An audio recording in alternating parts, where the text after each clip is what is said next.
跟住落嚟呢，我哋有請基督教聯合醫院兒童及青少年科副顧問醫生鄭偉芬醫生，佢會同我哋咧分享多啲咧喺我哋成個嘅 parenting 裏邊嘅一個 framework 啦，我哋點去評估啦，同埋有啲危機嘅因素咧，我哋都需要去注意嘅。咁就時間交俾你啊，鄭醫生。係多謝首先聖公會聖基道兒童院嘅邀請啦，亦多謝Ivy 嘅介紹啦。咁我喺呢度咧就希望可以講到咧20分鐘我想講嘅嘢，都會長長地㗎，希望可以準時啦。咁但係我想有少少介紹自己先啦。其實我就做咗呢個叫 MCCA Medical Coordinator on Child Abuse， 係醫管局一個特別嘅醫生去籌劃呢啲兒童懷疑兒童個案咧，點樣可以 channel 佢哋可以有 fast track， 唔使喺個 AED 度等咧，即係喺個急症室度等，而可以入到院，同埋事後係都參與一個 MDCC 嗰個嘅討論啦，為呢啲小朋友嘅 welfare。咁我都由95年去到而家㗎啦。咁我係由 PMH 瑪嘉烈開始做啦，咁而家就係 UC。咁我而家開始分享下先。咁頭先講者都講咗啦，喺我哋2020年嘅時候個 revised 嘅 procedure guide， 大家都好熟悉呢個金字塔啦，有3個 level 去保護我哋小朋友。咁 mandatory reporting law 咧就唔淨止喺第 level 3同 level 2嘅。嗱 level 3就係一啲已經發生咗不幸嚴重嘅個案啦，我哋避免佢再發生。喺 Level 2就係一有真正 real risk of serious harm 嘅時候，我哋希望可以預防到佢發生。但係其實大家嘅 awareness 高咗咧，喺 Level 1咧，我哋其實都做咗好多功夫。喺以往呢18個月或者之前咧，其實好多嘅 education 警察啦、各界嘅 NGO 嘅同事啦，就算係唔同嘅界別啊、allied health 啊、醫生啊、護士都好多嘅專業嘅一啲嘅論壇啊或者講座啦，以至 public education 啊，其實喺好多嘅地區咧，係佢哋至於點教啲家長點樣去同小朋友相處啊，唔好用嘅睇法啊，都做咗好多嘢。咁呢個其實成個嘅 system 咧都有影響到嘅。咁啊講下啲咩叫高危嘅因素啦，就會係有虐兒啦。咁我睇幾方面啦。第一方面就係個 caretaker 個照顧者啦。本身可能頭先講佢有本身佢自己個 upbringing 啊，佢自己個同之前佢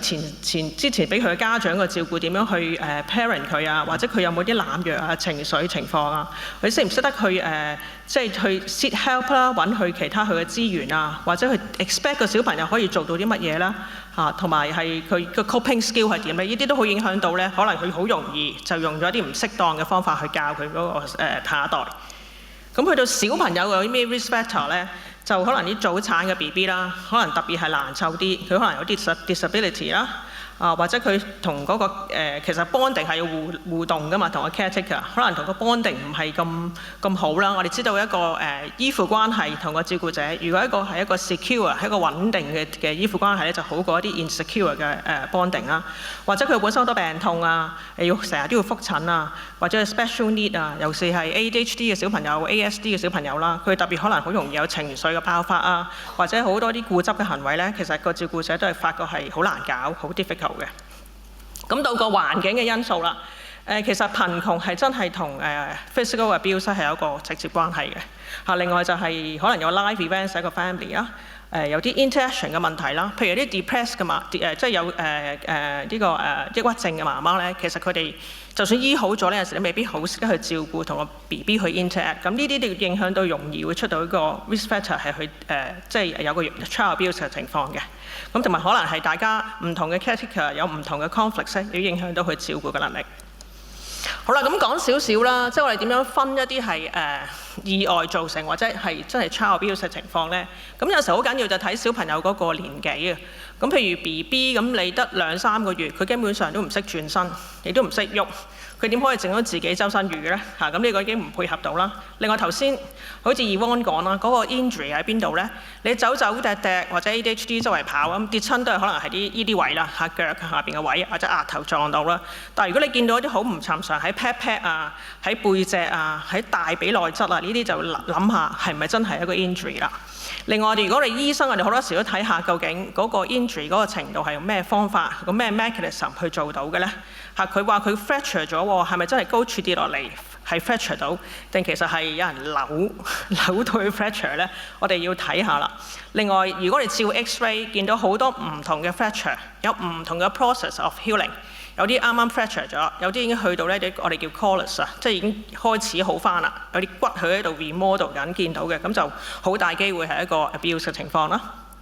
咁同埋就係 delay in obtaining medical treatment， 好多時佢哋去到咧個小朋友好病啊，都唔去睇醫生嚇，或者我哋見到嗰啲傷痕咧，其實我哋有個 mnemonic 可以去記住嘅，叫 10-4 Faces P 啊。咁就喺個 thorax， 喺個身度，喺個耳仔，喺個 nose， 4歲以下。Faces P 咧 ，F 就係個 frenulum 就係我哋有個組織咧，將個脷係連去我哋嗰個口腔度嘅。如果嗰度有陣時候有啲用匙羹去整傷佢，你會見到佢損傷嚇，或者似個 torn 嘅 frenulum 都有嘅嚇。跟住係有一啲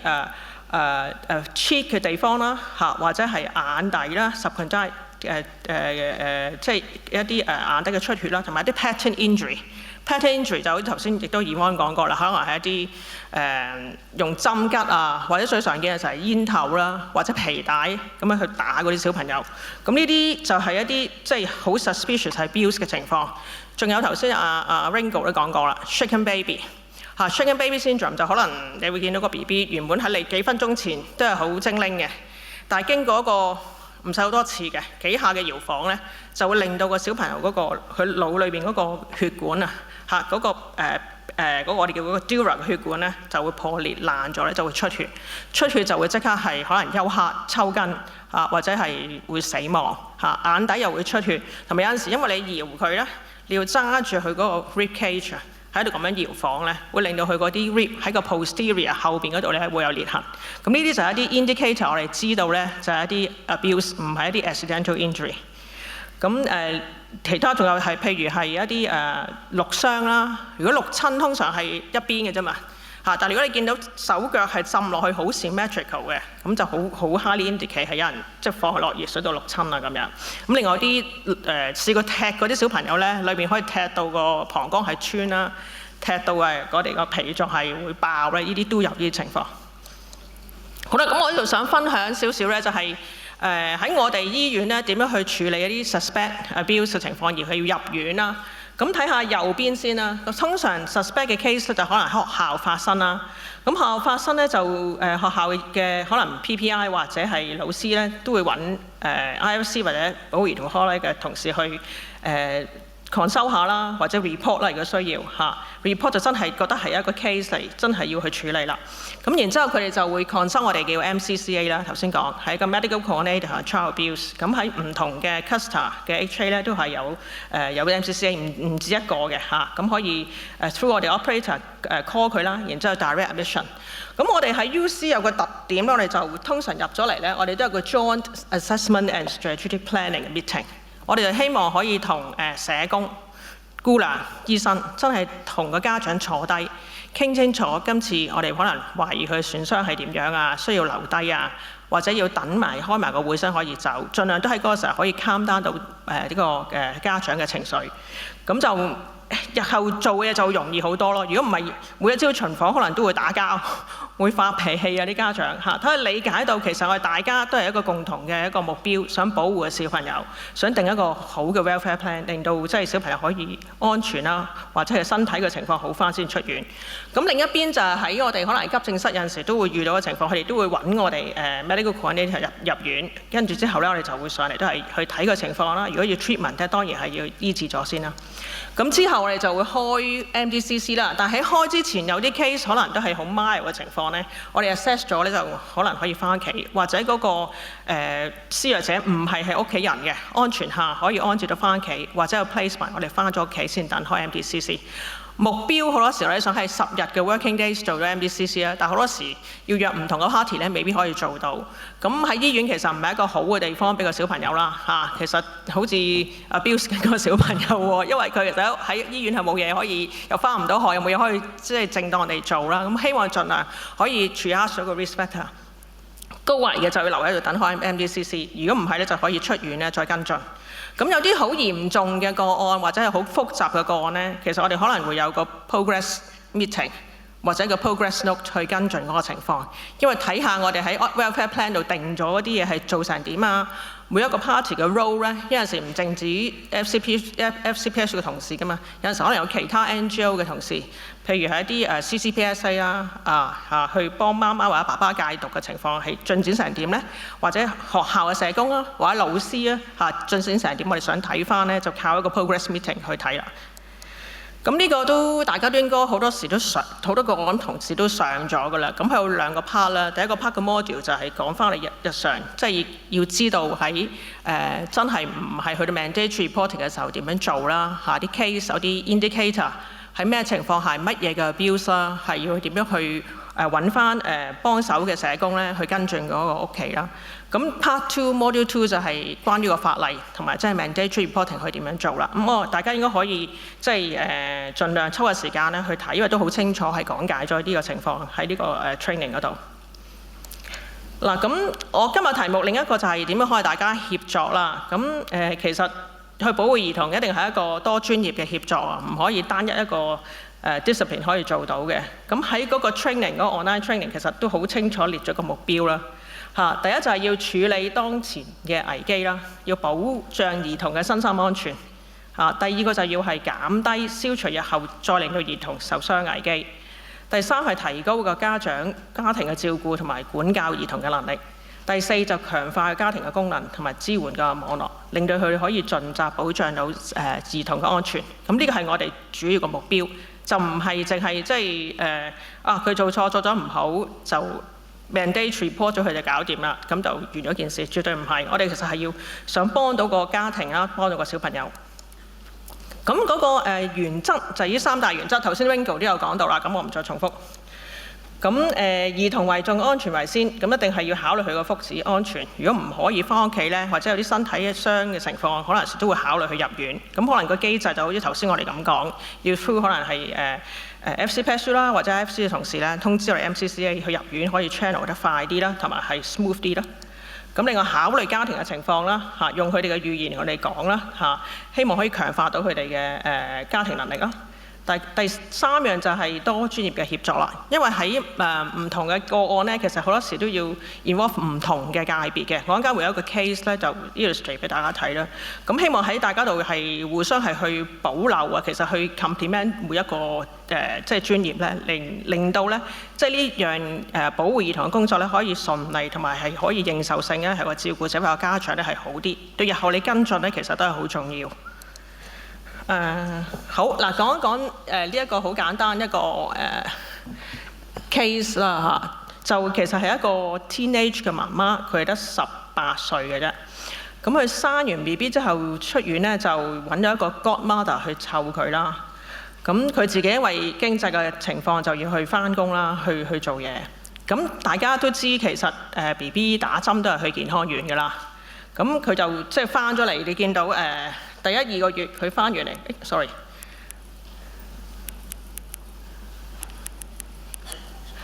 佢呢度睇唔睇到啊？好似唔得喎。總之喺佢第1、2個月嗰度咧，就呢度第1、第2個月嗰度咧，佢就返咗嚟打針啦。個 growth 你見到都好好啊，呢個係生長圖嚟嘅。咁但係去到第4個月咧，你返嚟去打針嘅時候咧，就見到佢跌咗啦個 growth。咁我哋當然會問佢，你點樣餵佢啊？呢個 godmother 你點樣湊佢啊？咁佢講佢食得好好啊 ，OK 啦。咁於是再覆診啦。咁但係6個月嘅時候再跌得多啲喎，你見到係咪啊？咁因為6個月點解會容易跌得再多啲嘅？大家如果記得係啦，加固啦，就係開始加固嘅時候咧，有陣時啲小朋友未必咁容易俾你容易加固到嘅。咁同埋你要好有耐性啊，去點去餵個小朋友噶嘛。咁變咗佢就越嚟越遠啦條線。咁啊，梗係要再約早啲再翻嚟健康院再見佢，睇下個 progress 係點啦。點知一路佢就 default 咗，佢冇翻嚟，一路都揾唔到。咁於是咪要揾佢嘅社工啦，要傾啦，你可唔可以上門探佢啊，或者帶佢翻嚟啊咁樣。咁都之間用咗好多時間去呢度溝通因為好難揾啊，之後嗰個 godmother 都好難揾。咁個社工後尾都好好啦可以即係說服到啦，說服嗰個媽媽同埋個 godmother 一齊翻嚟健康院，就係見我哋醫生。咁我哋就用咗好多時間去解釋俾佢聽，即係點解我哋咁擔心，因為見到佢生長線一路咁樣跌落嚟，同埋個小朋友係有啲 delay 嘅 development 去到即係成10個月，呢度10個月先翻到嚟見到喎。咁其實10個月係可以扶住企到啊，坐得好穩啊，咁嗰啲啦做唔到啦嚇，佢坐得都好差啊咁樣。咁我哋當然擔心，就要說服佢咧就入院啦。咁之間用咗好多唇舌，咁但係我哋都唔係一坐低就話佢弱兒啦。當然要同佢講就係我哋係 concern 嘅小朋友個生長啊、發展啊，可能即係湊嗰度食嗰度唔係好夠啊，我哋想入院再慢慢睇。咁傾咗好耐，咁後尾就即係可以順利咧，就社工陪埋個呢個媽媽同埋嗰個 godmother 咧，就送咗上去醫院啦。跟住我哋就慢慢去睇下佢餵飼嘅情況啦。咁其實個小朋友你見到後面咧係咪上翻晒去啊？其實經過一段時間，我哋去睇翻有心機去餵，同埋教翻個照顧者去餵咧，其實係上翻到去正常嘅。咁所以我哋都開咗個 MDCC 啦，後尾 establish 咗個 child neglect 嘅 case 啦。咁之後嗰個媽媽再冇揾呢個 godmother 去湊呢個 BB 啦，而係揾咗另一位比較係 experienced 啲嘅親戚咧去照顧佢。咁一路都有翻嚟跟進，同埋個關係我哋都係好好啊，同個媽媽，因為佢知道其實我哋係想幫佢湊好個 BB 啊，唔係想話佢做得好錯咯。咁但係做呢啲 child protection 嘢，我想講咧，就係要好多耐性啊，同埋好多部署。即係如果我哋喺嗰刻咧係好衝動，就去話佢唔啱啊鬧咧，其實成個健康院就反轉咗咧，佢都唔使睇其他症㗎啦，嗰日都唔使睇其他打其他針。所以嗰個部署協作咧，同社署社工係之前好多傾啦，好多夾心叔都係夾定嘅，即係有啲咩要做，有啲咩要講，然之後先可以慢慢將嗰個即係嗰個需要入院嘅 client 咧，係去翻應該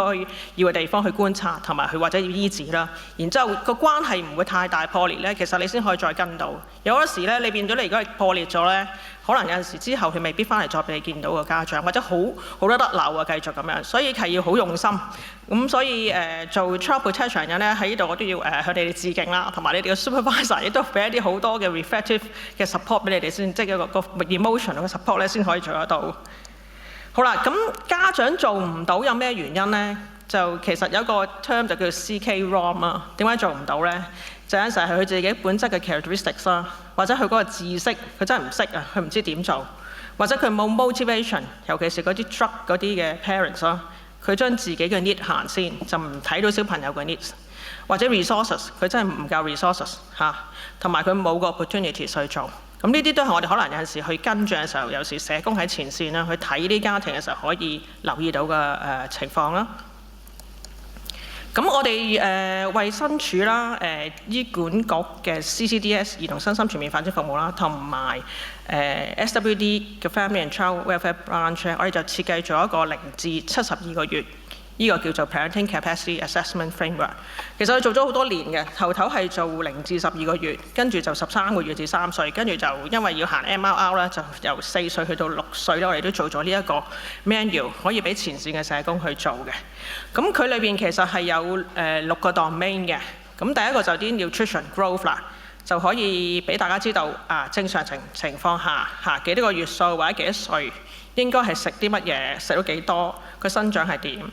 第二就係個 sleep pattern 啦，即係應該瞓幾多啦。咁如果3至6歲就加埋個 school arrangement， 有冇返學啦。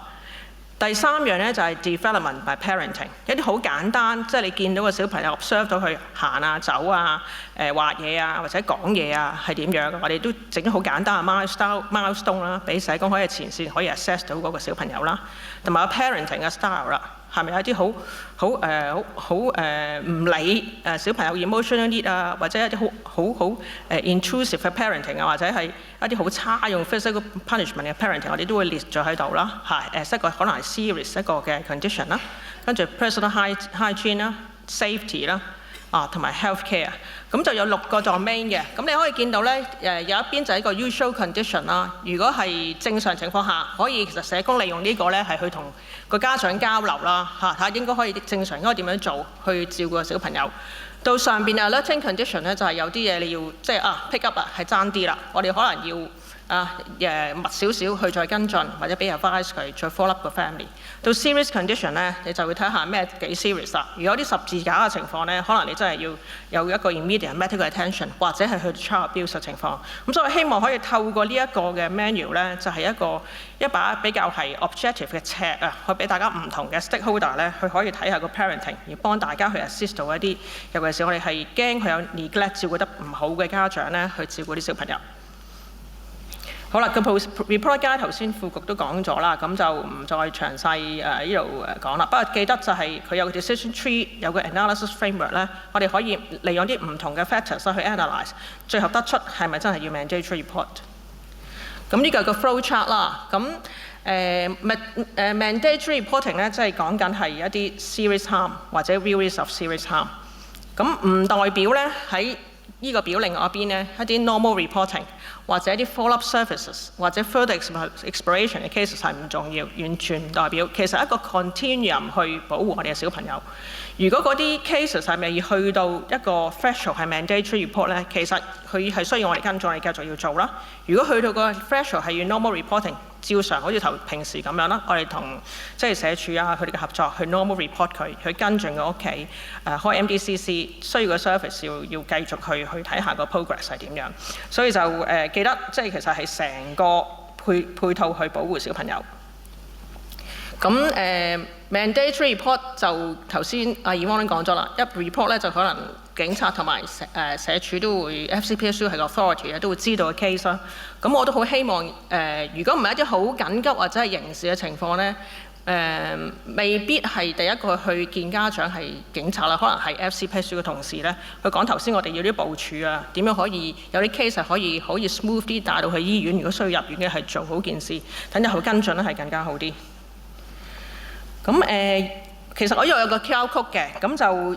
我就喺6月嘅時候講咗一個 talk 係what to expect after these orders come to effect。大家有興趣可以 scan 個 QR code 咧，可以睇下。咁我嗰度會講多少少咧，究竟係即係個early brain development 啦，同埋 child maltreatment 其實點樣影響個小朋友？點解我哋要行呢個 mandatory report law？ 咁呢個行咗個 law 之後咧，其實都好需要一個 differential 嘅 response 去 build up 我哋 capacity 嘅。因為一定係升咗 case 㗎啦。如果以外國嗰個經驗咧，就可能係30% 嘅嚇，尤其是 sexual abuse 嘅 cases。咁我諗社署都已經做好準備，應該點樣去處理出啲 case， 真係去 welfare 係做一個 mandatory report， 而其他係點樣可以用翻個 normal 嘅程序，或者其他啲 resources 去 support 個 family。咁我諗隨住時間，其實大家互相學習咧，我估呢個 capacity 應該係可以 build 到嘅，因為喺外國嘅文獻咧，佢哋都冇講到會冧咗，佢哋都可以做到嘅。咁不過我估我哋 as mandatory reporter 咧都要ongoing 有 training 啦，同埋有啲 knowledge skill 嘅大家嘅 exchange 啦，佢可以 keep 住呢樣嘢，可以繼續係行得完善啲嘅。咁有啲咩 support 咧？咁其實勞福局都講過啦，即係譬如啲 foster care service 我哋增加咗一啲嘅places 啦，咁可以幫一啲有需要嘅家庭去照顧小朋友啦。如果翻唔到屋企，或者 out of home， 大家都知道屯門有一個啦地方啦，同埋觀塘都會有一個。咁我呢度想分享少少咧，就係嗰個係一個真係已經判咗係 out of home 或者 establish 咗嘅child abuse 嘅情況。其實喺 prevention 都好緊要啦，喺 secondary prevention。咁我自己本身係做緊一個叫 CCDS 嘅 program 啦，其實係兒童身心全面發展服務。咁我喺九龍東嘅，咁都係 target 一啲即係孕婦佢本身可能有濫藥啊、精神情況啊，或者係 teenage。咁如果可以早啲我哋見到佢而 support 佢嘅 parenting 都係好重要。咁我喺早前咧，即係同咗BCGA 啦，香港少年合會咧，同埋梁振佢哋都有啲協作咧，就係